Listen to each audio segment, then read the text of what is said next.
Školjare osnovnej školi Bratstvo i jedinstvo zo Skocura, svoji nastavnici u penziji i pisateljki Serafini Makaji pridihtali naistce bohati darunok za jej 70. rodzeni dzenj.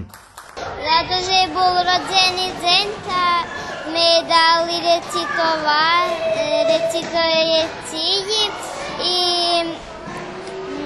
pokloni.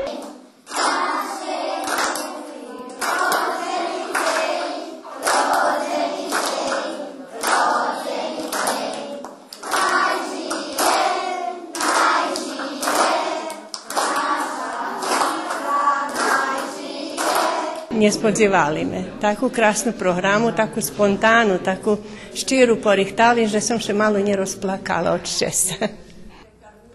Na preslavi, ktorú organizovalo Društvo za ruski jazik, literaturu i kulturu so prosvitnima robotnikami Kocurskej školy, Serafina Makaji, interpretujući i tolkujući svoje literaturni djela, približila ih dzecom, a učešníky preslavi mali nahodu opatric i jej podobovo roboti, z tej nahody uhlavnim jej roboti na sklu.